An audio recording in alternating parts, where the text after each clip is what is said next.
لا هەرجاکێ بێن دەم باش دەمێ پێشکەشکردنا بڵتانە دەمژمێر 6 و دەست پێکی دەژی گرنگترین سەرنوچە.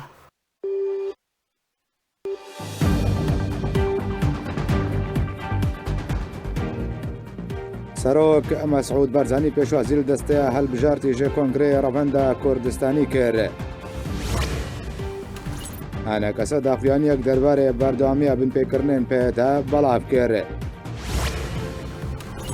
لە دێرکێ چەکدارên پێدە دەست بە هەڵمەتا گرتنە جوانن بۆ لەشکریە نەچارکردنا. دانیمارک ڕژدە لەسەر دیبۆرتکردنە پەنابەرێن سووریێ.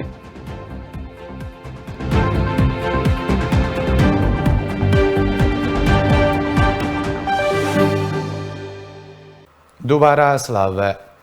ئیرۆ کۆنگرا کۆنفدراسیۆنا ڕەڤەندە کوردی لە هەولێرە پایتەختە هەرێما کوردستانت ڕۆژە خۆیان سێەمدا بە داوی هاتوو دەستەیە کاتە دامەزراندن.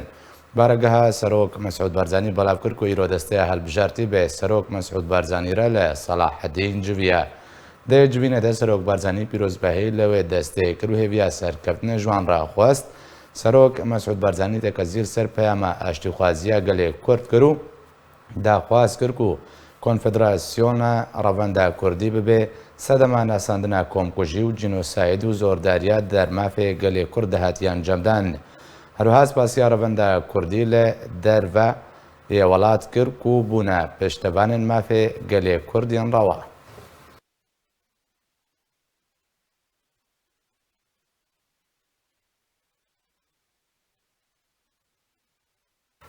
لە باژارێ دێرکێ ڕۆژاوای کوردستانە چەکدارن پێدە دەست بە هەڵمەتا گرتنە جوانان کردنە تاکووان بۆ لەشکریان نەچار بن. ژێدەرێک تایبەت جارکێرە ڕاگەهاند و ئیرۆ لە باژارێ دێرکێ لە ڕۆژاوای کوردستانە چەکدارن پێدێ دەست بە هەڵمەتا گرتنە جوانان کرد ئەوژی تاکووان بۆ لەشکریان نەچار ببێ. وەکە ژێدەرە تایبەتدا زانین بەدەهان جوان هاتنە گرتن چەکدارێن پێدە ڕێبەند لە تەڤایاڕێن تێنە باژار ژێ باژارژی دەردەکە بندانی بوون و بە زەبراهێز جوان دەگرتون و ئەو بۆ لەشکریانە چار دەبرێن.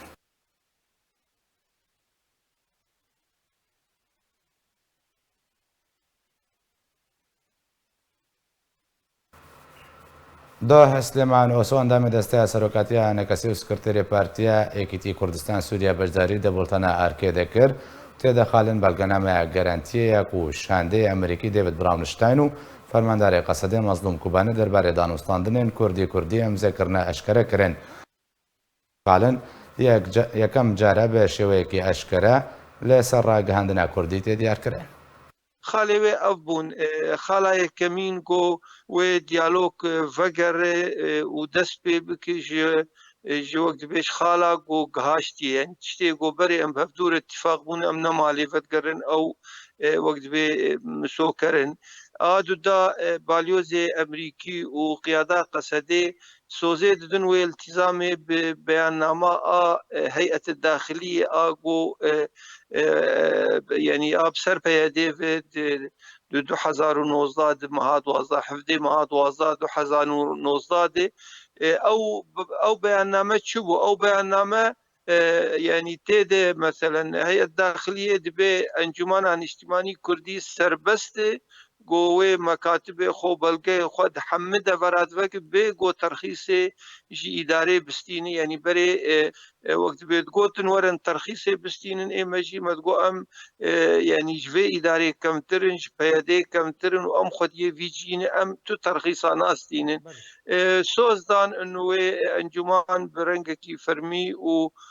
wek dibê bi hurriyet mekatibê xwe vekê wê karûbarê xwe dest pê bikin neşatatê xwe dest pê bikin her wiha nema intihakat derheqê encûmanê û alîgirê wê dibe.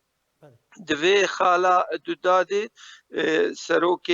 serokê Qesedê û balyozê Emerîkî sozê din wê iltîzamê vê beyannamê bikirin. Xala sisiya ev bû û nema yanî binpêkirin û girtin di derheqê alîgirên encûmanê de çê dibe û wê sozê bidin carek din dubara nebe. A çara wê seqfekî zemenî ji van mufadatar bêdanîn ji bo zêdeyî hedê xwe dirêj neke. A pênca wê و يعني جهردو طرفها بخستن يعني جهردو آليا بخستن بو اف يعني شر دراغاندن دي بسكناندن دنافوان دي آشاشا اف باليوز امريكي وسروكي قصديتي دبيجن انو چه طرف جو وقت بي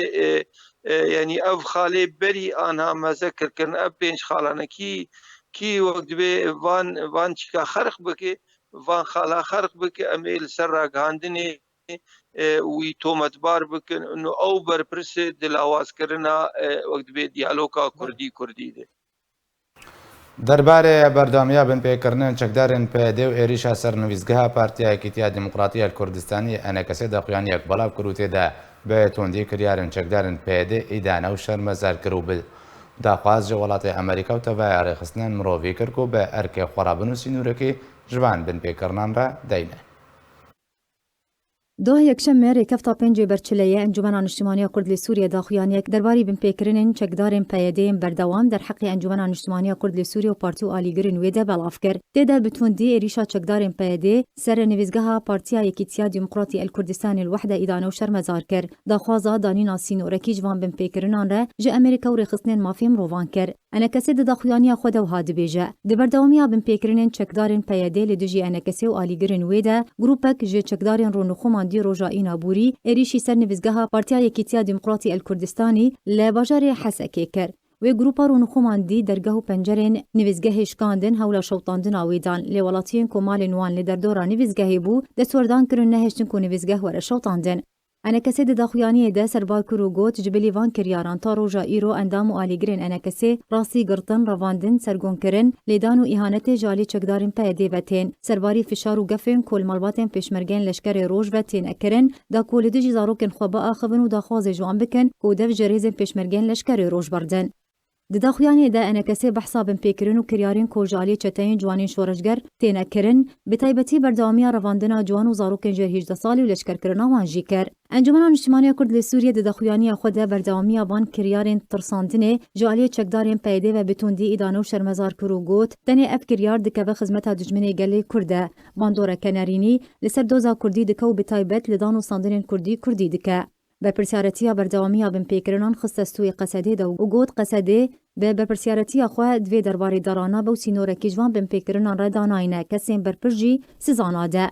دداویا داخویانی خود انکسی وانگل امریکا رخصن مافناسی و مروواتی کر کو به ارکو برپرسیارتیا خرابن سینورکی جوان بنپیکرنن چکدارن پیدیر دینن گو جی کریارو بنپیکرنن وی شوی تجاری انکسی جکارو خبات ویرانا و سینو هر ویتکارو خبات خود بردوام به تا گلی ملی سوریه مافی خو بدست و بینه. نهاجی برای خود منجم خانم فصل یوسف اندام دسته سروکاتی انکسی باوی که راست جه بجاری حسی که روژه بای کردستان امره خانم فصل دم باش بریا حمود شتکی بری که از دسر بنپیکرنا راستند خوازم دست پیکت بحثا بنپیکرنه بکه چاوا اوفیسا پارتیاتا یا و هاتا شوطانده بلش خو دست پیک ام ایوارا و بخیر به و همو تماشاوانی قنال آرکی بویر چه بود رجعینیه ده دوی هیده ساعت پشتی 11 شوه بو شخوا اوفیس نورمال گرتی بو یعنی حواله ما کسی تنه بون جیرانه ای اوفیس علمی مکرنه ای اوفیسه گوا اوفیسا و شوتاندن خویا بو جمر وینا هاندن ما سه کس بون روگرتی بون و چکدار بون و دسر دیواری حوشیر دامین حوشا اوفیسه و بیدونک مازوت بوان رئیه اوفیسه لغرفه ویل مطبخه ویل حوشاوي كشي درشينن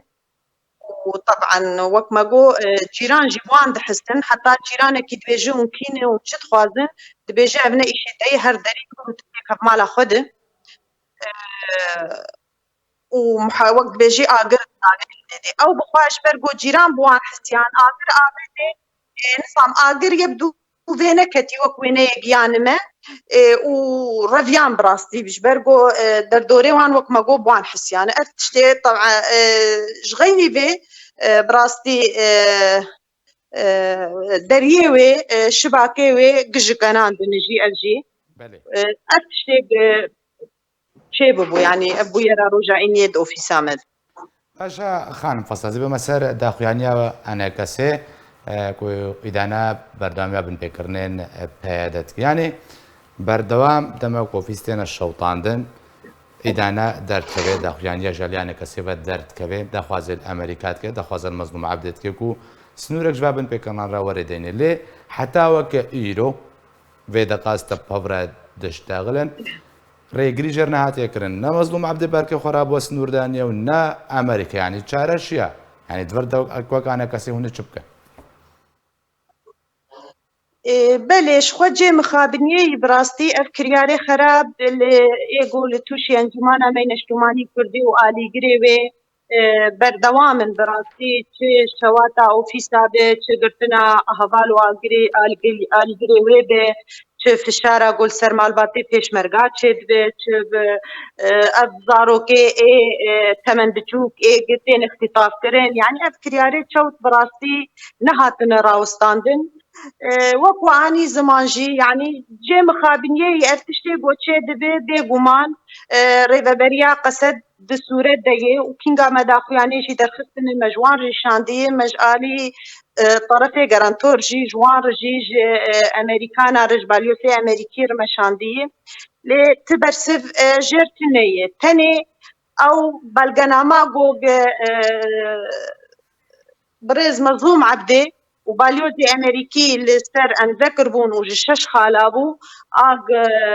ji bo wek dibêjî ev kiryarana ev bê binpêkirina bi dawî bibe me dixwest gotêkeve praktîkê de û me dîtina xwe dawî de bi balyosê Amerîkî re me tekez kir wek serokatiya encûmanê ew belgename têkev warê praktîkê de û ev binpêkirin bên rawestandin dago em karibin carek din diyalogê vegerin heta niha aliyê Amerîkî ji me tekez dikin û em bên em ê wek dibêjê hedekî ji van kiryara dayînin lê mixabin yanî hatina wan jî gelekî texîr bûye ev jî vê derfetê ji xwe istiqlal dikin û wek dibêjê berdewamin di van kiryarê xwe de her wiha rêveberiya qesed bû qesedê bixwe bi rastî jî yanî deng jê nayê bêdengî hemberî van kiryara pirs divirde dema ku Mezlûm Ebdê soz de û her du birêstîman oso xalên werekeftina bera Mezlûm Ebdê û David Bramstein de eşkere kirin ku wê sinûrek ji bo binpêkirina nûrê danîn bêdengiya Mezlûm Ebdê çi şirov hunokane kesê çi şirov jêr dikin toka sekretêra partiya ku ofîsa we hatî şewtandin hûn çi jêr dijin dema ku bêdeng li hember tevaya kiryarên şewtandina ofîsa remandina zarokan û di heman demê de fişarkirin li ser malbatên leşkerê roj diriya wan ve êrişî leşkeran dikin leşkerê roj dikin ez belkî wek dibêje ez nerîna xwe şexsî ez dibêjim bi rastî jî ême cemê yanî bêdengiya birêz Mezlûm Ebdê ez dibînim tê wê wata got nikare bi rastî vê rewşê debit bike û nikarî ev xelkê got van karê xerab û çewt dikin wek dibêje hedekî ji wan re deyne di ser wan re ne yanî em fêm dikin ev xelkaya ev komît di ser sulta wan re bi rastî em bêjin باشە خانم مادام ji ber çi soz tênedan yanî ene kesê jî hêviyan ser wan sozan girêb diye madam hûn gihiştin wê qenatî toke kes şexs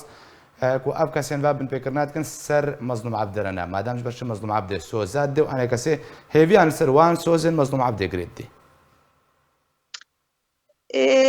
براستی ئێمە بخوا یعنی me hêvî li ser girê da û demekê bi rastî jî me digot birêz Mezlûm Ebdê wê kare bi vê rewşê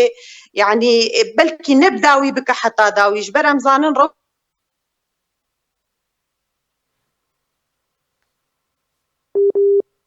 heta lêbelê me digot wê eleqel wê hinekî kêm bikî van astengiya lê mixabin divê qonaxa dawî de zêdetir jî bûye tê wê wata bi rastî êgo van karê xerab û çewt dikin dixwazin van danostandinê me kurdî kurdî têk bikin خانم فەسڵا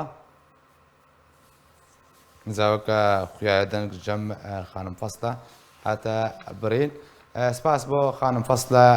یوسف سکرتێرە پارتیای یەکیتیە دیموکراتی کوردستانی کوتبمڕەوی هەماندەمەدا ئەندامە دەستیای سەرۆکەتیە ئەنەکەسی چەکدارێن داشە تەرۆریست ێریشی هێزەکە پێشمەرگە لە گوندێکی بێسەر کەرکووکێ بەکردن و دە ئەنجامێدە شەهید و بریندار هەنا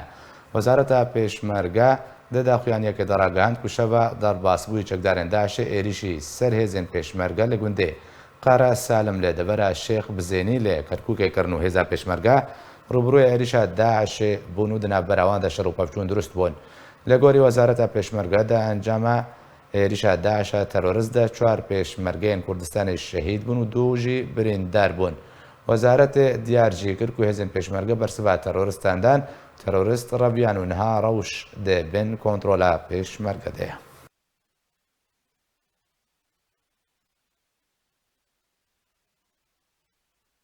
هێزێک ژێ پێشمەرگەیان کوردستانی دەرباسی ناوە گوندێ لە هیبانێ بوو لێ گۆری ڕاگەاندنا کوردستانی بەڵاوکردیەک و پشتی خەڵکێ گوند دۆه بێ شەوێژ بەر ئێریشێن داشێ دەربدەر بوون ئیرۆ خەڵکێ گوند بێ پشتەوانیە هێزەکە پێشمەرگە بەگەڕیە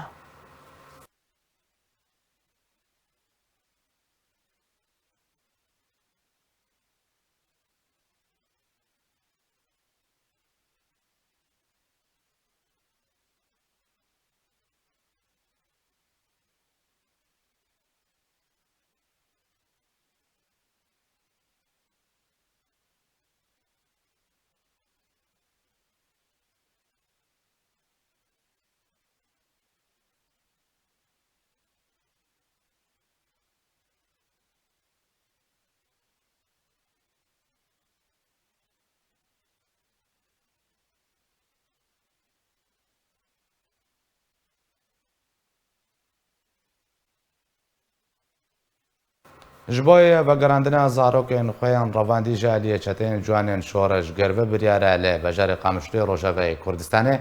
mangirtinek ji aliyê dayîkên zarokên revandî ve werê li derxistin bi armanca vegerandina zarokên revandî bo malbatên wan ve xwendinek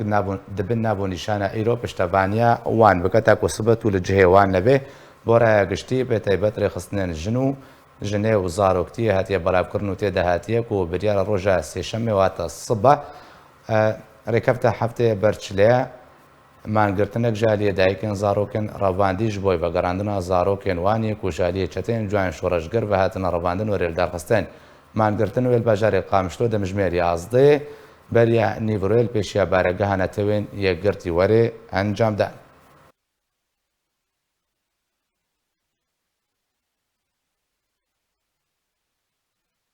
لە بەژارێ قامشلۆی ڕۆژاوای کوردستانی سەرۆکی ئەنجومەنên خۆجهیên ئەنەکەسێ جوینە کە بەرپارەش ئەنجومەنان ڕە ئەنجامدا و ڕەوشە سووریە بگشتی و یا ڕۆژاوای کوردستانی بتایبەتی گوتوبێش کرد دۆه یەکشەمێ مەحسن تاهر سەرۆکی ئەنجومەنên خۆجهیên ئەنەکەسێ لە نویزگەها ئەنەکەسێ لە بەژارێ قامشلۆ لەگەڵ ئەنجومەنên خۆجهی بۆ ڕۆژە دووەم جویە دێ جویناندا تاهر لەسەر ڕەوشە ڕێخستنی ڕاوەستیە راپۆرتên xwecihîyan hatine xwendin û xwecihî bi biryarên emîndariya giştî hatine agadarkirin. Pêştira rewşa siyasî li Rojavayê Kurdistanê Sûriyê bi giştî bi taybetî pêşhatiyên danûstandinên Kurdî li gel xwecihîyan hatine gotûbêjkirin. Tekazî li ser rijdbûna enekesê dê serkeftina wan danûstandinan dekir. Ji aliyê xwevecî Siûdîl Mella serokê enekese û sekreterê PDKSê bi rêya peywendiyeka telefonê de سپاسیە تەوای ئەنجومەنên خۆجهî li ser kar û xebata wan kir û tekez kir ku enekesê hêlgirê projeya neteweyî û wê herdem berevan û daxwaz karê mafê gelê Kurd bê. Ji aliyê xwevecî Nadia Doko endama ofîsa karûbarên Encûmenên Xwecihî behsa jina Kurd û kar û beşdariya wê di jiyana siyasî de û rola wê di nava enekesê de kir.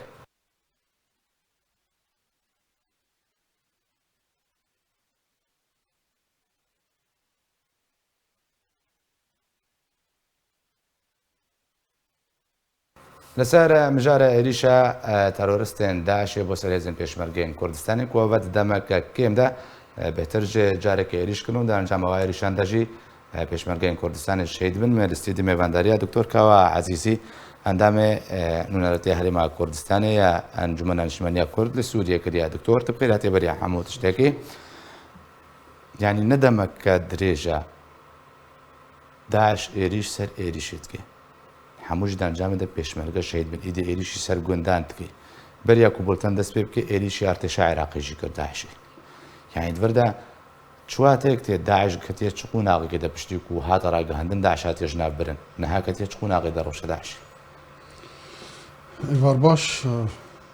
براستی داعش فينا تقنا شوية اگه عسكري هاتبش كان عندن دست بيكي لهينا آثاري وي اوي باش ماوي مانه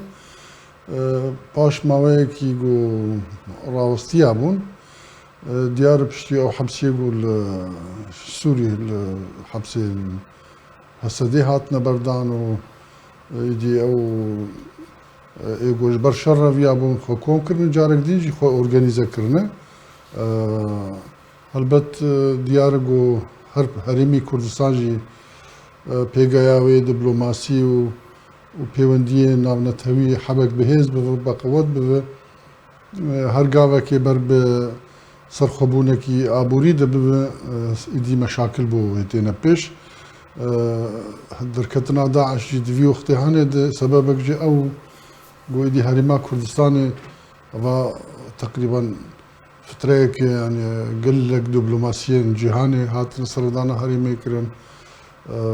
بيوندين خلق الهرم بهيز كرن هرم ايدي او بين عافيه خوي ابوري فتقرينا ل بين ل ناف چهار دولتي جو ايدي مشاكل واني ابوري قلك كثير بن وقت تركيا وايران وسوريا وعراق ايدي هرمي كردستان هدي تخاز خوشوي ازمه يعني خو خلاص بك جبوجو او بيشكبتن نبا يك جوانا او داعش بكارتي براسي بكر من كتنا دست بك كتنا هذا تقول سر بس بردانا چقدر داعش زندان قصده باندوراوي هيا انگو باندورا كريد انجام دانا اريشن داعش يعني اگر تفا بقريب دي تشاو يعني جور هاتنا بيدري بتركتي بونا بل قال لك دواعش سوري قول سوري هاتنا بردان بخو جنسيان عراقيين ايوه منطقيين وانا قش سينوري سوري ضرباسي علي عراق يدبن راوها او يقول شر امريكي شروان لسوريا دكن او ناجي اللي هاتن المنطقه او ام بيج المنطقه فراغ اورتاج شا عراقي وبيش مرقاضي عن جد منطقه لاكو كيلسر مناطق متنازع عليها منطقه سادوتشلي الور ايدي خو اورجانيزا كرنا ايدي بونه هيزك قبراستي ما هيزك مترسيه هم لسر كردستان وهم لسر لشكري العراق. باشا دكتور امريكا يعني كو لسوريا جهه ولا العراق جهه ولا هرم كردستان جهه يعني دما كو داعش ويدي سربستي بردان داعش ايريشيتكي يعني كان هارولا امريكا وهبيبانيانا بدولتي كو امريكا سربرشتيات كيف كو دريما جبرتشي في وقت احداثيات بجن جبرتشي بالفرن وين عربن ينشركر بن جهنوان ارمانج ناكن وكارتشا وكار او قول سوريا امريكا نب رايا حكومة سوريا الويدري بسببك اساسي انه شر داعش دكه بيوندي لقال هسه ديجي بو شر داعش لور ايدي داعش نما كار قال لك صريخ وهلده اواني دي قشتين صرخاكي عراق العراق ايدي حشد الشعبي او هيزين صرب ايراني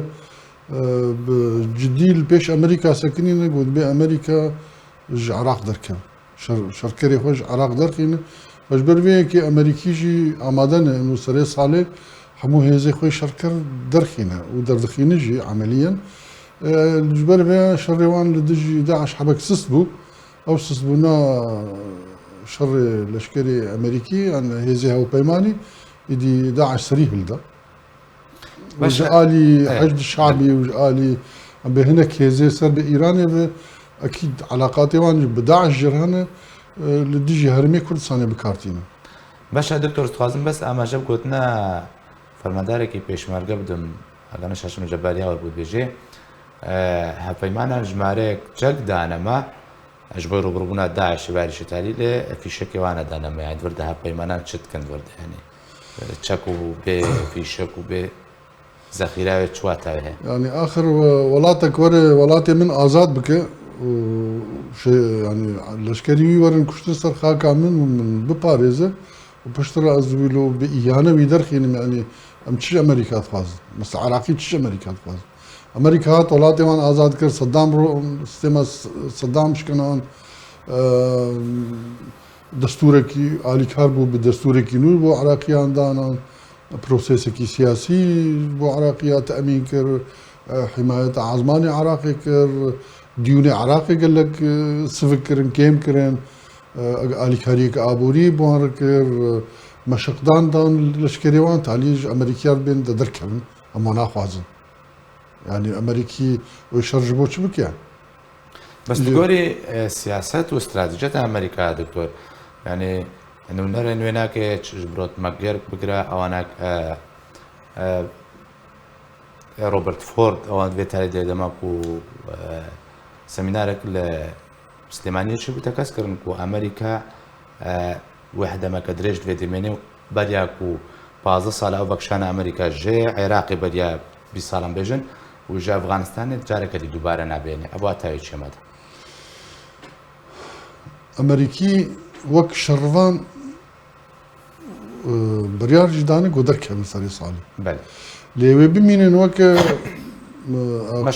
مشكور هنان لي ديارجو بس بو مشكور هنان من العسكري عراقي نكر خو بباريس نكر خاكا عراقي باريس نكر عزماني عراقي باريس فبرويكي هبونا امريكا ضروري يجبو امنو اسايش عراقي يعني كشانا جيش امريكي رو كردستاني باشكري قد قو اما ناخوازن الاشكري هو بيماني وك الشركر عراقي بكشن برقو با بي سي بانا علي كارن بمر جبو شر لدجي داعش وجبو زانين جي يعني الشافي دي هذي هو بيمان بقرصي بنكي داعش بردومان دكن يعني باشداري كده او يرو باشداري باش كلاكس باس جبوي دكتور كاوا عزيزي اندامي من راتيا هرما كردستانيا انجمن انشمانيا كرد السوري كنتم روي كلاكس باس دكتور كنتم روي ولات دانمارك تکزیل سر هلوستا خود درباره و گراندنا هن بنابرین سوریت که کنها نوینزیکی 200 مالبات سوری کو حمیجی جه شامه گندوارن و نه هاتنه تو مالکرن تاکو ده پیش روز ده با سوریه ورنا و گوهستن ولات دانمارک تکزیل سر هلوستا خویا و گراندنا هن بنابرین سوریه دکه گوتو بیج حکومت دانمارکی د دوزا پنابردا راسموس توکلوند راگهاند کوتا وی رخنا کرنا مافه مروان روش لسوريا آرامه و حکومت دنمارکی د بریان خدایان تایبت به وگراندن هن پنابرین سوری بردوام به. روزنامه فرانسی لسرزار هن برپرسین فرانسی بلاف کر که اگر تو کشین امنی لسر پنابران لشامه نبه پنابر دکارم وگرن سوریه. وش دست به که سال 2011 دا نزدیکی 36,000 پنابرین سوریه لولات دنمارک دجین. که دما داویدا حکومت دنمارکی به صدان ناس نمایم پنابریه. جکسین شامه و گندواره و کاش کرنه. لتانها بو سوریه نهات نوک هستن جبر نبونا پیوندیان نو برا رژیم سوری و حکومت دنمارکی لجبون ناوندک تایبت هاتن وک هستن تا کو ریا که بوان پیدا بکه وان وک هزین سوریه لگور آژانس اورا نیوز کو پشتی بریار حکومت دنمارکی به صدان مالبات سوری دروشک خراب دجین کو حتی نها دسد مالبات هاتی آگهدار کرن و دوباره روشوان ته خواندن لگور راپورت رخصتن لیبورین ناف دولتی کوب دهان کسین وگریان سوریه راستی بن پیکرنان جالی اولها رژیم سوریه واقع گرتن اشکاجندان و دست دریجات جنسی در حق زاروکین کو تمنوان 15 سال نهاتن انجام دان همان رخصتن داخل ولاتین اروپی کر یین کل سر پنابران فرض دکه کو وگرن سوریه تا کو فشار لسر پنابران نکن لگوری همان رخصتن کو 66 پنابر و 13 زاروک کو ولات لبنان فرانسا آلمانیا ترکیه کامپار رکبانه یا اردنه وگریان سوریه و راستی بن پیکرنه جدا جدا هاتنه جالی خوال پیش دمکه بالوز امریکی لنتوین یک بوی لیندا توماس راگهاند که روشا وگره پنابران بو سوریه نه آرامه و دبه فشار لسروان نه کرن.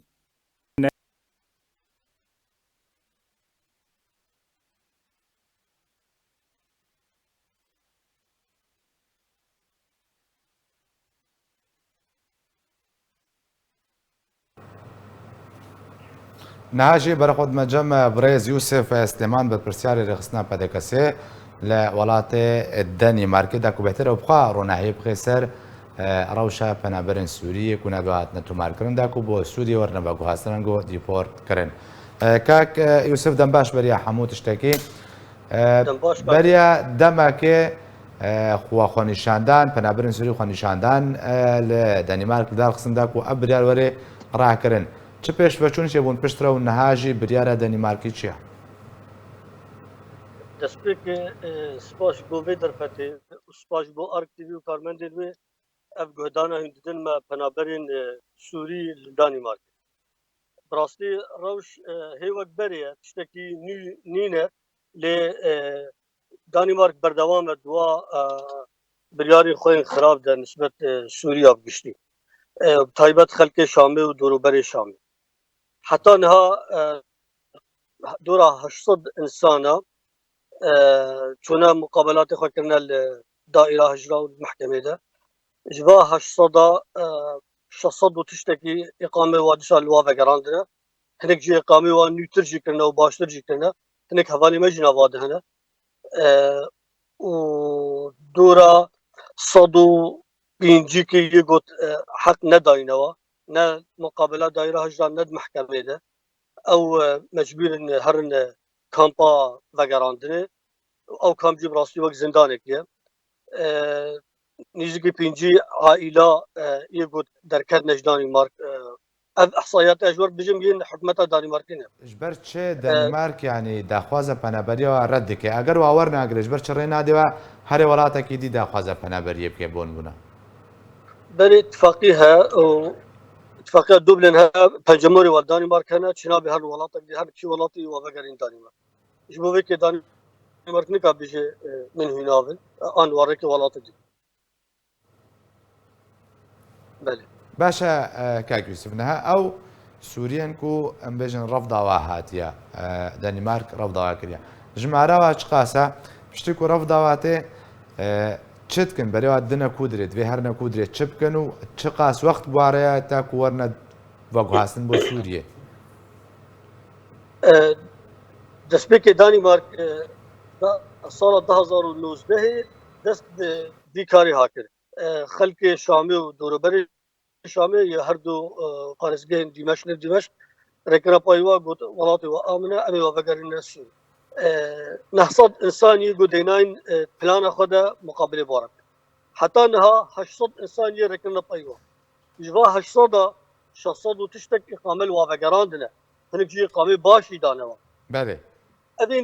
Evên dî yê refit xwarîn mecbûr her kampa vegerandine. û nikarin kesî vegerîn Sûrî ji ber علاقاتên diplomasî nînin Şamê re Danîmark û tayara jî dêrîk nîne guherê Şamê. Wata vê jîna kampa hinek ji kampa de carek dî mehkeme muqabelê waretê û heq didine we aradine lê wextek dirêj dine we 10 heyva heta salekî divê mînin hêviya muqabela xadî mehkema dî piştî mehkema nihayî revdê dixwin. Yani bir de Sûrî mecbûr dibe yan baz de herî welatek dî yan jî imza bike bêje ez ê vegerime Sûrî عودة طوعية قرابة دو فقرة والنهر كسكاري فقرة خاصة إزالتين و عملية عسكرية ده براستي روشة وخراب أم متابعة في وضعيتين أم نصطاندن بحكمتها دانيماركيرا أوبوزيسيونيرا ببرلمان حمي كسين شالقبان بيواردة برده طيبات شكجيا فازم بيجن قيادة PDK'si partiya me قويتين مكرن قوت دبيهن خميش بي مسألة قالك يمكن أي كاريب حمي سوريا ربكن تايبت كردين سوري وحوجناك جوهين القيادة فكن. باشا كاك يوسف بس برسك دفردها إنها أو كسيكو بوك كم بيهاتنا بجوهاسنو كسي رفض واهاتي وقامة ندانا وجارك دي. خلك كودر إنك يجانا بشينا وكرد ناباده هنينا. حمي خلك شامي دوربر شامينا فرق جدايني نكرد آن عربة. يقول مقابلة حول ده رفض قاري تحولي محكمة اوتوماتيكيا شي محكمة وقت المحكمة ده رفضت خوي تري الفيشاويني يا دبي شي ولاتي باركي يا دبي هري كامبي قالك هنا انها نتشونا كامبي ونتشونا ولاتي ديجي خبشارتنا جنب دوستو هوالي فا حتى صالة وابقادي بلكي بشتي صالة بكاري جاك دي ملف خاني بكن يعني روشة وكسا قالك خرابة قالك سباس جبوي بريز يوسف سليمان جا ولاتي دنمارك كتب مراوي قالك سباس تارم خباتکار خالد مشایخ بۆ هەرێما کوردستانی وێوەرێ بە گوهاستن و پشترە بۆ ڕۆژاوای کوردستانی وێوەرێ بە گوهاستن تاک و بخاکی وەرەسپارتن. بریارە سبە سێشەمێ تارمێ خەباتکار خالد مەشایخ دەریا دەرگەی سینووری ئیبراهیم خەلیل بە هەرێما کوردستانی وەرێ بە گوهاستن و پشترە بۆ دەرگەهێ پێشابور سێ مالکەوەرێ برن تاک و دارباسی ڕۆژاوای کوردستانی وەرێکردن. تارم دەمژمێر دوێ پشتی نیڤڕۆیە بگهێ دەرگەهێ سینووری ئیبراهیم خەلیل پشترە بۆ ڕۆژاوای کوردستانی وەرێ بە گوهاستن تاکو لە باژاری قامشلۆ بە خاکێ وەرەسپارتن.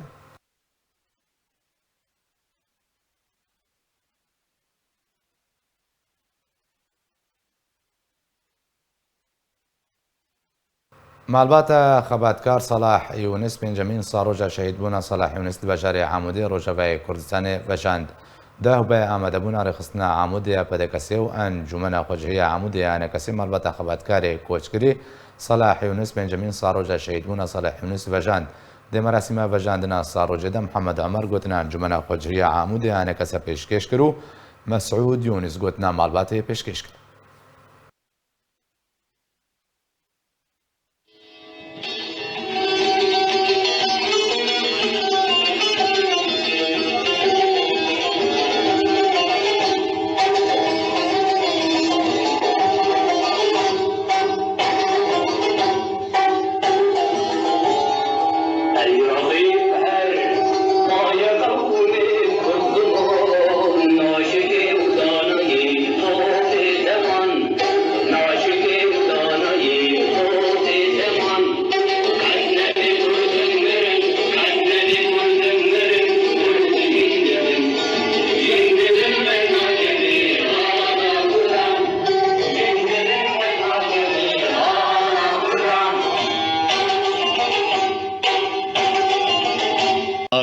انجمن اجتماعی کردیر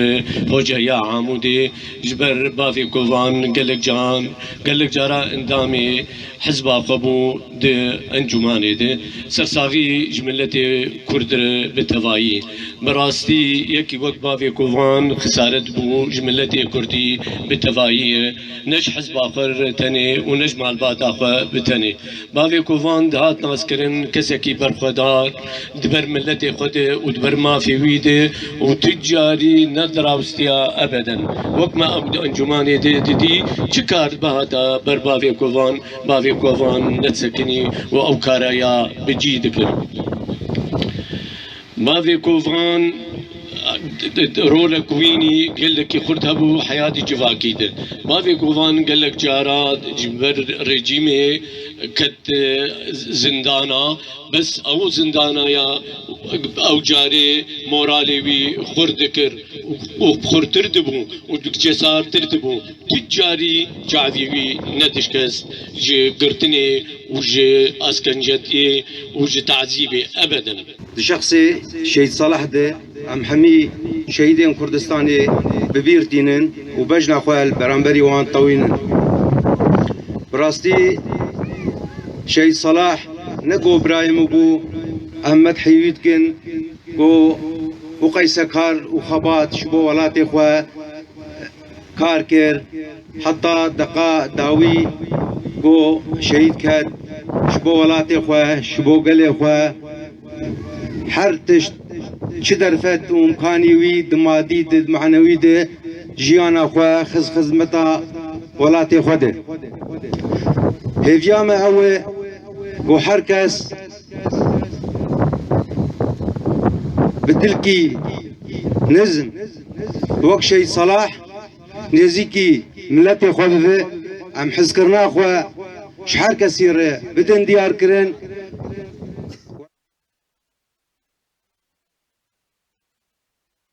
جواستا بن پێکردن و کریارن کۆمێن چەکدار لە عفرینێ زێ دەدەبێ هەری داوی ژمارێک سڤیلێندن و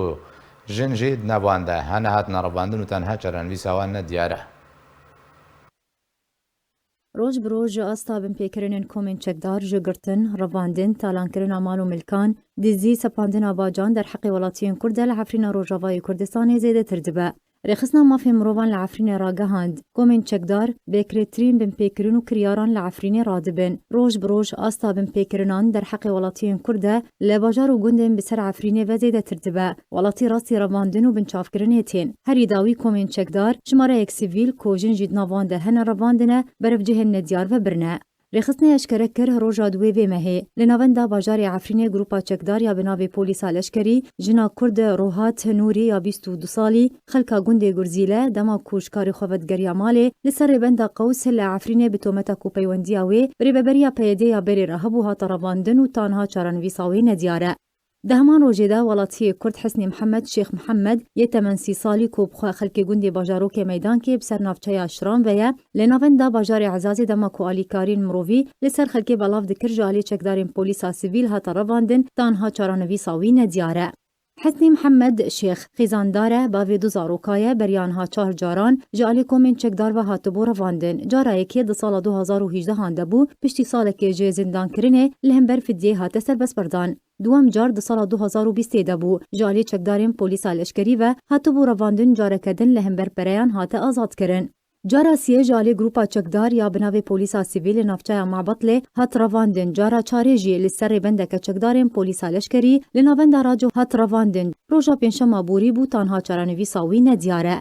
رخصنا نفاتی سربار کر کل ریکفتا 27 مجدارا بوری چکدارین پولیسا لشکری جنا کردیا بناوی نوال نعسان یا 25 سالی جگوند شیخ محمدیه بسر نافچه راجو و رواند برف جهکی ندیار و برن تاروژا ایرو چارانوی ساوی ندیاره نوال نعسان بریانها جالی کومن چکدار و هاتبو رواندن پشتی دو دمجمیران جوا کولین سربست هات بردان رخصنا مافی مروان دیار کرجی روژا سی برچله خبات مسلم بکر جخل که گنده کوسان لی یه بسر نافچه راجو و جالی چکدارین پولیسا آزاد هات رواندن تا روژا ایرو تزانیاریک لسر چارانوی ساوی تونهیه رخصنه دازانین پشتی کنترل کرنا ترکیه گروپین چکدار جعفرین را سال 2018 هان کومن چکدار ولاتی کرد حمزه شعبان ابراهیم جدایک بوی سال 1992 لچاریا گنده حسن دیرای بسر نافچه بلبلی و رواند جوی دمه و تاروجا ایرو چارانوی ساوی ندیاره هروها خوشکاویجی یا بناوی آسیا شعبان ابراهیم جدایک بوی 2002 کوبخوا خلکا خلیلا کایا ریکفتا 23 آدار 2018 هان هاتا رواندن هنجی چارانوی ساوی ندیاره لگوری همان رخصتنی راگهاندیه جه سال 2019 هان تا روژا ایرو چارانویسا دو جنین کرد ندیاره او جی فیدان بلال جدایگویا سال 1909 تونهانه خلکا گند قدای بسر نافچه راجوویه ویسال حنان جدایگویا سال 1986 که اوه 3 سالن هاتنا رواندن و حتی نهاجی چارانویسا وان ندیاره به بیایم گشتنا داویا بولتنه هر شاد و وقت ورمه